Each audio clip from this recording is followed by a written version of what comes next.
पांडे जी, मुझे एक चीज बताइए, जितने प्री लॉन्च वाले प्रोजेक्ट्स होते हैं, जब हम वहां पहुंचते हैं, एक एंड यूजर वहां पे पहुंचता है, उनके पहुंचने से पहले ही इन्वेस्टर उठा चुका होता है सब। हम्म। तो हमारे जाने से पहले तो वो सब दी एंड हो जाता है। जनरली यही होता है आम जनता के साथ।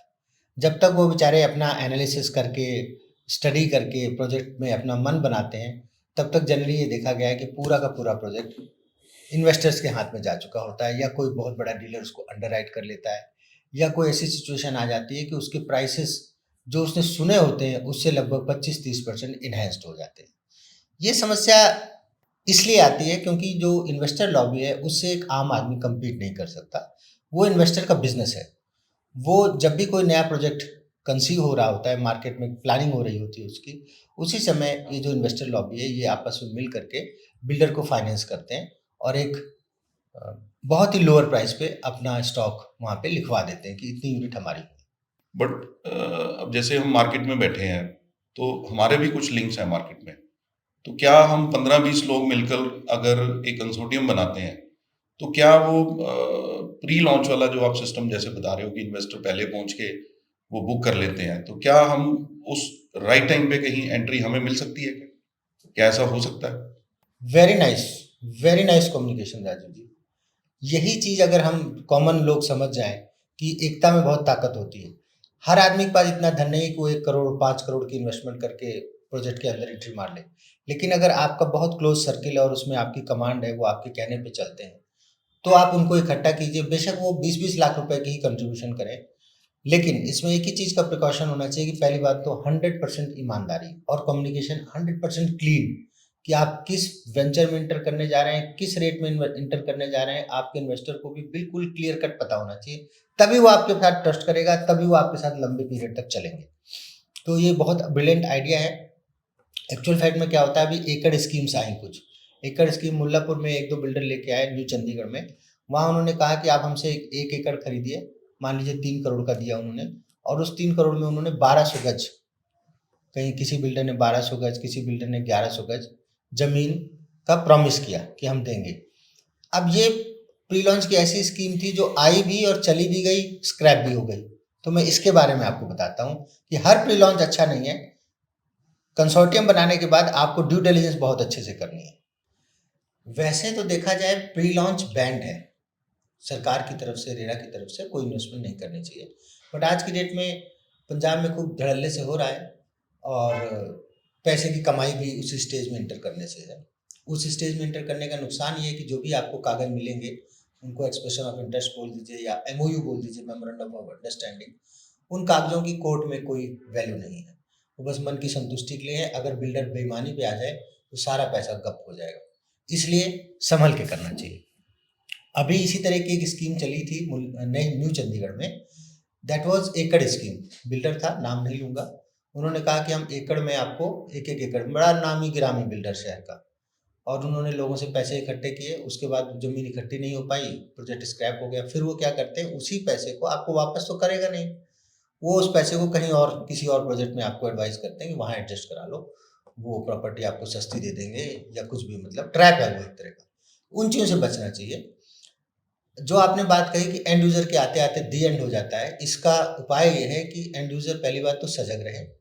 आप जो भी कंसोर्टियम बनाते हैं उसमें एक दो लोग एक्टिवली मार्केट सर्वे करते रहें। कोई भी नया प्रोजेक्ट आ रहा है उसके बारे में प्रॉपर वे से हमको भी जानकारी दें, हम जाके उनके कागज। मेन चीज़ है सर, रजिस्ट्री होनी चाहिए ज़मीन की। अगर बिल्डर ने रजिस्ट्री करा ली है फिर कोई खतरा नहीं है। बहुत खतरे के चांसेस कम हो जाते हैं, क्योंकि एक बार जो मेजर इन्वेस्टमेंट होनी है वो लैंड पे होनी है। डेवलपमेंट का खर्चा बहुत ज़्यादा नहीं आता है। ये हम बात कर रहे हैं प्लॉटिंग की। इसी तरह से कई बार जो रेजिडेंशियल प्रोजेक्ट होते हैं जिसमें विला वगैरह के कॉन्सेप्ट होते हैं या हाई राइज फ्लैट्स होते हैं, इसमें भी ये चीज़ होती है कि आप स्टार्टिंग में अगर इंटर कर जाओ तो रेट पता चला 5,000 रुपये फुट है। जब आपका नक्शा पास हो जाता है, सीएलयू हो जाता है लैंड का, तो रेट 5500 कर दिया जाता है। फिर जब लेआउट्स पास हो जाते हैं तो रेट 6,000 कर दिया जाता है। ये रेट बढ़ाने के पीछे भी एक मुख्य कारण यही होता है कि जो भी इन्वेस्टर्स इंटर किए हैं, उनको फंडिंग की है जिन्होंने, उनको प्राइस की एप्रिसिएशन देके यही यही बोल करके इन्वेस्टर को एंट्री दी जाती है कि आप अभी आपको 25% पेमेंट लगानी है, और हम विद इन 6 मंथ रेट को यहाँ तक ले जाएंगे तो आप 25% लगा के 10% का प्रॉफिट लेके एग्जिट कर सकते हो। जनरली ये 10%, 12%, 15% तक का प्रॉफिट 6 महीने के स्पैन में आ जाता है। तो ऐसी चीज़ों में इस समय मतलब बिल्कुल भेड़ चाल चल रही है ट्राई सिटी के अंदर। जहाँ देखो वहाँ इस टाइप की चीज़ें आ रही हैं, उसमें बहुत संभल के करना है, क्योंकि कई ऐसे भी प्रोजेक्ट हुए हैं जिन्होंने 2-2 साल तक 25% पेमेंट रखी और उसके बाद उनका ना तो सीएलई हुआ, ना उनका नक्शा पास हुआ, ना उनके लोगों के पैसे वापस हुए। तो नो डाउट एंड यूजर के पहुँचते-पहुँचते दी एंड तो हो जाता है, लेकिन अगर वो सेफ स्टेज में एंटर करे तो कम से कम उसका पैसा महफूज रहता है। अब मैं आपको बेसिकली समझाता हूँ कि किस स्टेज में एंट्री सेफ होती है और किस स्टेज में एग्जिट सेफ होता है। फॉर एग्जाम्पल हम ले लेते हैं कोई प्लॉटिंग डेवलपमेंट का, जहाँ पे प्लॉटेड डेवलपमेंट हो रही है। उसमें सबसे सेफ स्टेज वही जब बिल्डर की रजिस्ट्री हो गई हो, एटलीस्ट 50% लैंड की रजिस्ट्री हो गई हो एटलीस्ट, क्योंकि रेरा अप्रूवल के लिए सिर्फ 25% लैंड की रजिस्ट्री कंपलसरी होती है, बाकी की आपकी कंसेंट लेटर होना चाहिए। किसानों से एग्रीमेंट होता है, सेल एग्रीमेंट, उसके साथ कंसेंट लेटर कि हम आपको प्रोजेक्ट के लिए लैंड देंगे फ्यूचर में, जो भी टाइम तय हुआ उसमें। उससे बेटर है कि आप ऐसी प्रॉपर्टी में ही सर्च करें जहाँ पे या तो किसान की खुद की जमीन हो और वो भी प्रोजेक्ट में इन्वॉल्व हो एज ए प्रमोटर, या वो जमीन पूरी की पूरी खरीद ली गई हो। उस स्टेज में आपकी एंट्री सबसे ज़्यादा बेस्ट होती है, प्राइस सबसे ज़्यादा नॉमिनल होते हैं, स्टार्टिंग होती है। उसके बाद एग्जिट का जो टाइम होता है वो जनरली देखा गया है कि जितनी फास्ट आरओआई रेरा आने तक आएगी, क्योंकि रेरा आने तक सीएलयू में जब सीएलयू होगा तब एक प्राइस रिवीजन होगा, फिर मैप अप्रूवल होंगे तब एक प्राइस रिवीजन होगा, फिर जब काम शुरू होगा तो सड़कों वड़कों का जब काम शुरू होता है, मिट्टी इट्टी डालते हैं, गेट वेट बनाना स्टार्ट करते हैं, तब एक एप्रिसिएशन आती है। जनरली पोजीशन से पहले जब आपका पूरा प्रोजेक्ट हैंड ओवर होने वाला है और आपको पता है कि बिल्डर आपके प्रोजेक्ट से बाहर हो जाएगा विद इन 6 मंथ, बिल्कुल राइट टाइम होता है वो एग्जिट करने का। क्योंकि एक बार जब बिल्डर बाहर हो गया तो प्राइस लिस्ट रिवाइज करने वाला कोई नहीं रह जाएगा अंदर। फिर 2 सिचुएशन हो सकती है, या तो प्राइस इतना बढ़ जाएगा कि वो समझ से बाहर हो जाता है, क्योंकि जब प्राइस लिस्ट रिवाइज करने वाला कोई है नहीं वहाँ पर, कोई उसको मॉनिटर करने वाला नहीं है, तो फिर मार्केट ड्रिवन कम्युनिकेशन हो जाती है। उसमें मार्केट में अगर प्रॉपर्टी बहुत अच्छी है, प्रीमियम है, लोकेशन बड़ी प्राइम है, हर आदमी की इच्छा है कि वहाँ घर होना चाहिए, पार्क वार्क सुंदर बन गए, डेवलपमेंट अच्छी करके गया है बिल्डर, तो वहाँ रेट बहुत ज़्यादा बढ़ते हैं।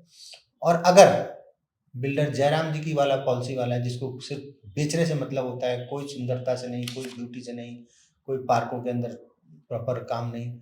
इसका बेस्ट एग्जांपल मैं आपको कैसे दूँ, लुधियाना में 1-2 प्रोजेक्ट हैं जो बड़े नामी गिरामी कंपनियों के रहे, लेकिन वहाँ मेंटेनेंस नहीं होने की वजह से प्राइसेस बुरी तरह से गिरे। तो ऐसी सिचुएशन में आपको उसी समय बाहर निकल आना चाहिए। लुधियाना में जिस प्रोजेक्ट की मैं बात कर रहा हूँ, सन 2013 में मैंने वहाँ 18,000 20,000 रुपए गज में प्लॉट बेचे हैं। उसके बाद 13 के बाद से लेकर के सन 2020 तक वहाँ पे रेट वापस गिर के मतलब दोबारा 10,000 तक में भी प्लॉट नहीं बिकते थे। अब जाके दोबारा इन्वेस्टर लॉबी वहाँ आना जाना स्टार्ट हुई है, तो वहाँ पे ग्रोथ दिखाई दे रही है। तो कंक्लूजन यही है कि एंट्री का टाइम और एग्जिट का टाइम इंपॉर्टेंट है। कंसोर्टियम भी आपके साथ तभी रहेगा जब आप उनको प्रॉफिट कमा के दें। बड़ी बात नहीं है रियल एस्टेट में, अगर आपका सही हाथ बैठ जाए तो आपकी कोई तुलना नहीं है किसी भी इन्वेस्टमेंट से, क्योंकि इसमें आरओआई बहुत अच्छी बनती है। शुरुआत में इन्वेस्टमेंट कम लगती है। मान लो आपने 25% पेमेंट दी, सपोज 4,000 रुपये फुट का रेट है, बिल्डर ने टिल रेट उठा के 5,000 रुपये फुट कर दिया। 25% मतलब 1,000 रुपये दिए थे पर स्क्वायर फुट, 1,000 रुपये की एप्रिसिएशन आ गई। डिस्काउंट करके भी अगर 700 रुपये में बेच दिया आपने, 600 रुपये में बेच दिया, तो सोचिए 60% का 60% की आरओआई, तो which is very good. But इसमें यही है कि बैकअप होना चाहिए। ऐसा ना हो कि बिल्डर फास्ट डेवलपमेंट करने में एक्सपर्ट हो और आपकी पेमेंट की डिमांड्स जल्दी जल्दी आने लगे और आपके पास उतने पैसे ना हो, जो कि अक्सर लोग गलती कर देते हैं। दम होता है 2 प्रॉपर्टी खरीदने का, लेके बैठ जाते हैं 4, और उसके बाद जब एकदम से डिमांड्स आती हैं तो फिर पैनिक में सेल करते हैं। तो इस प्रकार से एंड यूजर अकेले इंडिविजुअली काम करेगा तो उसको वो स्ट्रेंथ नहीं मिलेगी। बट अगर आप एक कंसोर्टियम बना के आते हो, रजिस्टर कराइए आप हमारे यहाँ, और हम आपको टाइम टाइम पे एडवाइस करते रहेंगे कि अब आप इस प्रोजेक्ट में इन्वेस्ट कर सकते हैं, अब आप यहाँ से एग्जिट कर सकते हैं और बड़े अच्छे ढंग से पैसा कमाया जा सकता है। तो जितने भी हमारे एंड यूजर्स हैं जो कि हिमाचल, हरियाणा की ये वाली बेल्ट जो ट्राई सिटी के आसपास लगती है, जितने भी इस एरिया के एंड यूजर्स हैं, उनसे हमारी यही रिक्वेस्ट है कि आप लोग अपना एक संगठन बनाएं, ग्रुप बना करके किसी भी बिल्डर के यहाँ जाके 1 आदमी 2 आदमी उसके लीडर बने और जा करके अच्छे से नेगोशिएट करें कि हम एक साथ 20 प्लॉट लेने जा रहे हैं। फॉर एग्जांपल जैसे स्वराज कंपनी है, स्वराज मोटर्स के यहाँ पे 2-3 प्लांट है, रोपड़ में भी है, मोहाली में भी है। तो अगर इनका स्टाफ एक साथ 30-40 लोगों का स्टाफ जाता है और एक प्लान वे से अपने एक लीडर को चुनता है और वो लीडर जाके बिल्डर से नेगोशिएट करेगा, तो डेफिनेटली उनको रेट भी अच्छा मिलेगा और साथ-साथ बिल्डर को भी बहुत अच्छा फ़ायदा होता है, क्योंकि एक कॉर्पोरेट डील जब होती है, तो साइट पे भी रौनक आती है। जो लोग भी इस तरह के कंसोर्टियम बनाना चाहते हैं, उनसे हमारी अपील है कि यार्ड्स कैपिटल में आकर के अपनी सारी प्लानिंग बताओ।